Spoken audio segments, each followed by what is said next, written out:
অপেক্ষা। বলছে আমাদেরকে তাড়িয়ে দেওয়া হবে দেশ থেকে। তোমার বাপের দেশ নাকি এটা, তুমি তাড়িয়ে দিবে?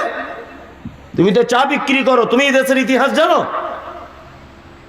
হ্যাঁ, মুসলমানদের সম্পত্তিগুলো একক মানে নিজের কাছে নিয়ে নেওয়ার চিন্তা ভাবনা কেন? আপনারা জানেন যে সারা ভারতবর্ষের 9,90,56,000 একর জমি মুসলিমদের ওয়াকফের সম্পত্তিতে, যার বাৎসরিক ইনকাম যা হয়, এক বছরের ইনকাম যদি রেখে দেওয়া হয় তাহলে একটা মুসলিম পরিবার 100 বছর করে বসে বসে খেতে পারবে, কোনো কাজ করা লাগবে না। আপনারা জানেন যে সারা ভারতবর্ষের রেলের সম্পত্তি সব থেকে বেশি, তারপরের সম্পত্তি হচ্ছে মুসলিমদের সম্পত্তি। আপনারা দেখতে পাচ্ছেন এইটাকে কি করে নিজের হাতে নেওয়া যায় সেই বিল পাস করা হয়েছে। তো মারাত্মক বড় চোর। শুধু মুসলমানদের ওয়াকফের সম্পত্তি নিচ্ছে তা নয়, কিছুদিন আগে কেদারনাথ মন্দিরের সোনার ঘন্টা পরিবর্তন করে পিতলের ডুপ্লিকেট ঘন্টা টাঙিয়ে দিয়েছে সেই চোর। কি বলছি বুঝতে পারছেন না? আরে এমনি ছোটবেলা থেকেই পরের জিনিসকে বেশি পছন্দ করে, নিজের বউকে সংসার করতে পারলো না, হাসিনাকে এনে রেখে দিয়েছে এখানে, মানে ও পরের জিনিস বেশি পছন্দ করে। কি বলছি বুঝতে পারছেন না? ও পরের জিনিসের উপরে লোভ বেশি, নিজের বউর সঙ্গে সংসার করতে পারেনি, হাসিনাকে এখানে এনে রেখেছে। নির্লজ্জ বেগা কোথাকারে। তুই জানো আমরা কারা? জানো ইতিহাস? 180 থেকে 200 বছর এদেশ ব্রিটিশরা শাসন করেছে। ব্রিটিশ বিরোধী আন্দোলন যখন শুরু হয় সারা ভারতবর্ষে, সর্বপ্রথম আলেম ওলামারা রক্ত দিয়েছে। এক রাত্রিতে 40,000 আলেম দিল্লির চাঁদনী চক থেকে দিল্লির খায়বার পর্যন্ত ফাঁসির মঞ্চে তারা ঝুলেছে। আমরা আজও পর্যন্ত প্রমাণ দেওয়ার জন্য এই সবুত পেশ করতে পারি, দিল্লির গেটে আজও পর্যন্ত 60,000-এর কাছাকাছি মুসলিম শহীদ বীরদের নাম স্বর্ণোজ্জ্বল অক্ষরে লেখা আছে। ওই জায়গাতে শুভেন্দু অধিকারীর বাপের নাম লেখা নেই, অমিত শাহর বাপের নাম লেখা নেই, নরেন্দ্র মোদীর বাপের নাম লেখা নেই। 60,000 মুসলিম শহীদদের নাম আজও পর্যন্ত বড় করে লেখা আছে। আমরা এই দেশের আদি নাগরিক, আমাদের সঙ্গে বেশি বাড়াবাড়ি না করাই ভালো। আমরা সেই জাতি, 313 জন বদরের মাঠ কাঁপিয়ে দিয়ে চলে এসেছি আমরা। তারা যত সহজ ভাবছো তত সহজ নয়, যত সহজ ভাবছো তত সহজ নয়। আপনারা জানেন আমি আজকে সারাদিনে কত প্রোগ্রাম করতে করতে এখানে এসেছি। ওয়াকফ বিল বাতিল করার দাবিতে প্রোগ্রাম করতে করতে আপনাদের এখানে লাস্ট প্রোগ্রাম চলছে আমার। আপনারা জানেন আগামী 26 তারিখ ব্রিগেড ময়দানে সমস্ত মুসলিম সংগঠনরা ঐক্যবদ্ধভাবে কলকাতার ব্রিগেডে ডেকেছে। আপনারা যাওয়ার জন্য রেডি থাকুন, ইনশাল্লাহ সকলে যাবেন। যে যেভাবে পারবেন, গাড়িতে করে যান, বাসে যান, ট্রেনে যান, যেভাবেই হোক এই বিল প্রত্যাখ্যান না করা পর্যন্ত আমরা ময়দান ছাড়ছি না। যে কোনো মূল্যে কলকাতার রাজপথ 26 তারিখ আমরা অচল করে দিব। এটাও যদি বিল প্রত্যাখ্যান না হয়, কাফনের কাপড় মাথায় বেঁধে পার্লামেন্ট পর্যন্ত ঘেরাও করব। কৃষকদের বিল যদি পরিবর্তন হয়, 2% বসবাস করে তারা ভারতবর্ষের মাটিতে, আমরা 27% মুসলমান ভারতবর্ষের মাটিতে বসবাস করি। আমাদের বিল আমরা প্রত্যাখ্যান করে তবে দিল্লি থেকে আমরা ফিরবো, তার আগে ফিরবো না ইনশাল্লাহ। যেখানেই আপনারা দেখবেন মিটিং মিছিল হচ্ছে অংশগ্রহণ করবেন, তবে রাস্তা জাম করবেন না, বাড়ি ভাঙচুর করবেন না, গাড়িতে আগুন দেবেন না, অপ্রীতিকর কোনো ঘটনা ঘটাবেন না, তাহলে কিন্তু এই প্রতিবাদ বন্ধ হয়ে যাবে বলে দিলাম। প্রতিবাদ আমাদের দীর্ঘদিন যাবৎ করতে হবে যতক্ষণ বিল পরিবর্তন না হবে। ওই জন্য ঠান্ডা মস্তিষ্কে আপনারা বিল পরিবর্তন করার জন্য আন্দোলনে নামুন, যে যে স্তরে যেভাবে পারবেন। তবে বলে দিচ্ছি, পাড়া থেকে যদি কোনো র্যালি বার করেন, প্রতিবাদ সভা মিছিল যদি করেন, অবশ্যই লক্ষ্য রাখবেন যে সেই ভিড়ের ভিতরে RSS মার্কা বিজেপির কোনো লোক গোপনভাবে আছে কিনা। আপনারা জানেন জঙ্গিপুরে যে ঘটনা ঘটেছে, সুতি থানাতে যে ভাঙচুর ঘটনা ঘটেছে, এইগুলো এগুলো কিন্তু মুসলমানরা কেউ করেনি, সব আরএসএস মার্কা কিছু লোক ভিতরে ঢুকে গোপনভাবে তারা করে রাজ্য সরকারকে কলঙ্কিত করার জন্য এবং মুসলিমদেরকে কলঙ্কিত করার জন্য পরিকল্পিতভাবে এগুলো করা হচ্ছে। কি বলছি বুঝতে পারছেন? যেখানেই প্রতিবাদে যাবেন, যদি দেখেন যে কেউ গোপনভাবে ক্যামেরা করছে, আমাদের লোক নয় ওটা, কেউ প্রতিবাদ করবেন। কি বলছি বুঝতে পারছেন? যদি দেখেন দলের ভিতরে কোনো নতুন লোক ঘুরছে, ভাববেন এই এক গোয়েন্দা, এই গিয়ে ভাঙচুর করবে, আর দোষ হবে কাদের? মুসলমানদের। এই সমস্ত চক্রান্ত থেকে আপনারা দূরে থাকবেন ইনশাল্লাহ। ইনশাল্লাহ আমরা এই প্রতিবাদ জানিয়ে যাব। আর অন্তত পক্ষে আল্লাহর দরবারে এইটা বলতে পারবেন যে আল্লাহ কিছুই করতে পারিনি, তবে ব্রিগেড ময়দানে ইসলামের জন্য এতটুকু টাইম আমি বার করে দিয়েছিলাম। এতটুকু তো বলতে পারবেন। সকলেই যাওয়ার চেষ্টা করবেন ব্রিগেডে, 26 তারিখ মনে থাকবে। হ্যাঁ, একদম একতাবদ্ধভাবে যাবেন। আপনারা জানেন এতদিন পর্যন্ত 1947 সালে 15 আগস্টে দেশ যেদিন স্বাধীন হয়, তারপরে 1956 সালে কংগ্রেস পিরিয়ড একটা আইন আনা হয়েছিল যে ওয়াকফ সম্পত্তিতে একটা বোর্ড দ্বারা পরিচালিত হোক। ওই জন্যে আমাদের ইমাম সাহেবদের টাকা, মসজিদের ওয়াকফ সম্পত্তি, মাদ্রাসার ওয়াকফ সম্পত্তি সংক্রান্ত যাবতীয় বিষয় সমস্ত কিছু আমরা অভিযোগ জানাতাম কলকাতার ওয়াকফ বোর্ডে।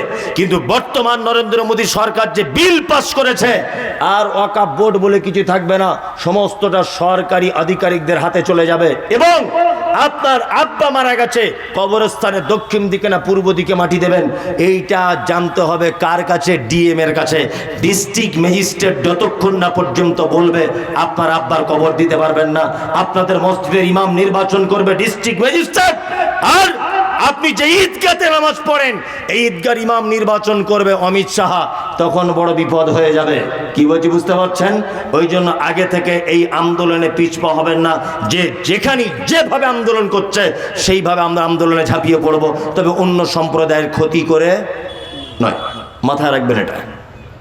আল্লাহ তাআলা বলছেন আয়াতুহু যাদাতুহুম ঈমানা ওয়া আলা রাব্বিহিম ইয়াতাওয়াক্কাল খায়রিহি ওয়া শাররিহি মিনাল্লাহি তাআলা। ভালো মন্দ আমরা কার উপরে ভরসা করব? আল্লাহর উপরে, তাই না? আল্লাহ মুমিনদের আরো গুণ বলছেন কি? আল্লাযীনা ইউকিমুনাস সালাতা ওয়া মিম্মা রাযাকনাহুম ইউনফিকুন। আল্লাহ বলে মুমিন তারা মসজিদে আজান হলে বিছানায় ঘুমাতে পারে না, পৌষ মাসের কনকনে শীত হোক আর গ্রীষ্মকালের গরম হোক, যে কোনো টাইমে হোক না কেন, আল্লাযীনা ইউকিমুনাস সালাত, মুমিন সালাত আদায় করে। মুমিন কি করে? ওয়া মিম্মা রাযাকনাহুম ইউনফিকুন। আর মুমিন কি করে? দান করে। নামাজ পড়েন 5 ওয়াক্ত কারা? হাত তুলুন, পানির বোতলটা দেখি, হাত তুলুন। হ্যাঁ, আর রমজান মাসে পড়ে ছেড়ে দিয়েছেন কারা?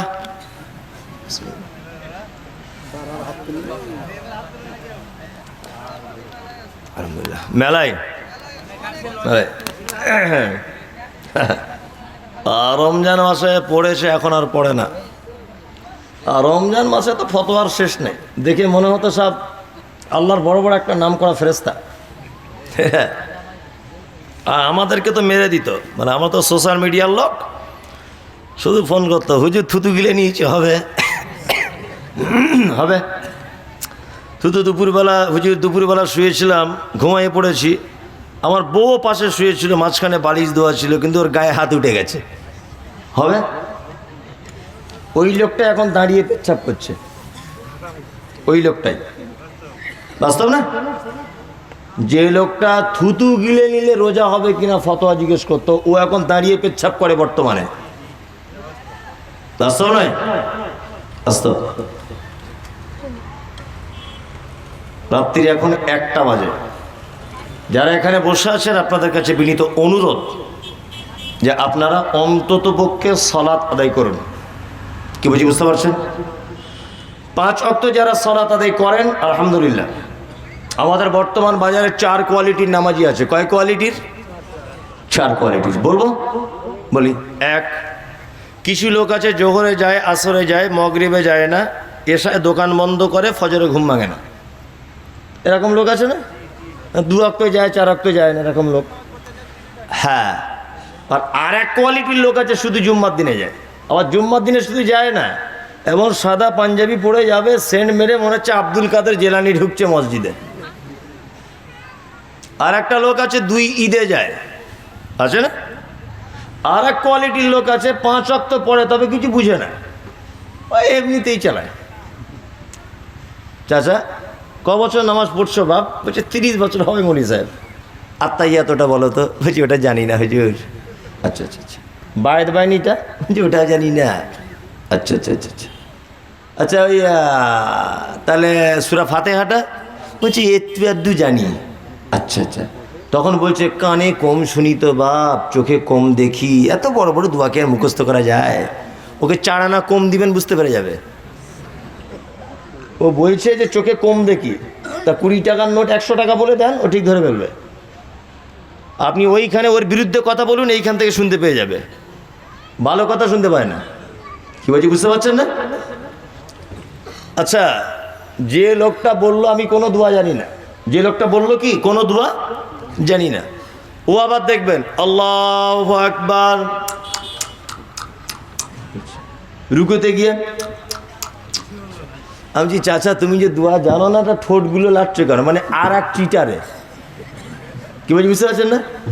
মানে এতদিন এই গ্রামের লোককে চিটারি করে হলো না, এবার আল্লাহর সাথে চিটারি করছে মসজিদে। অজস্র মানুষ আছে দোয়া জানে না। ঠিক বলছি না ভুল বলছি? ঠিক। হ্যাঁ, আমাদেরকে মানুষ প্রশ্ন করে, অনেক প্রশ্ন।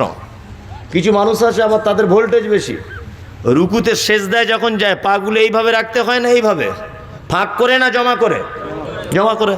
তো একটা বুড়ো লোক পাটা ফাঁক করে রেখেছে, তা আমি ওকে বলছি চাচা পাগুলো জমা করে রাখো, তো ও ভোল্টেজ বাড়িয়ে দিয়ে বলছে তোর কবরে তুই যাবি, আমার কবরে আমি যাবো, বেশি ভ্যাত ভ্যাত করে বকিস না।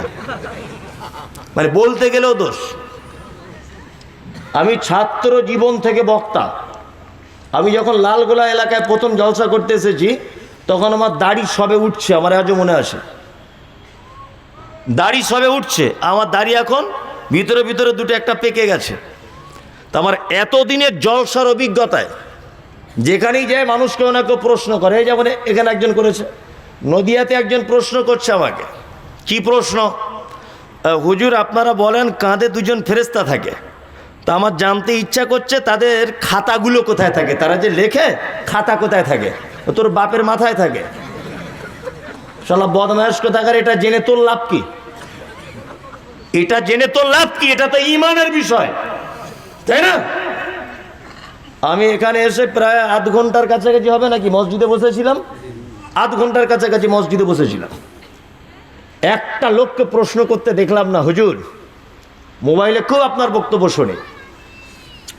আমি 2 রাকাত নামাজ পড়ছি এখানে, আমার নামাজ পড়াটা আল্লাহর নবীর পড়ার মতো হচ্ছে কিনা হাদিস কোরআন দিয়ে একটু চেক করুন তো। একটা লোক আমি আজ পর্যন্ত পাইনি।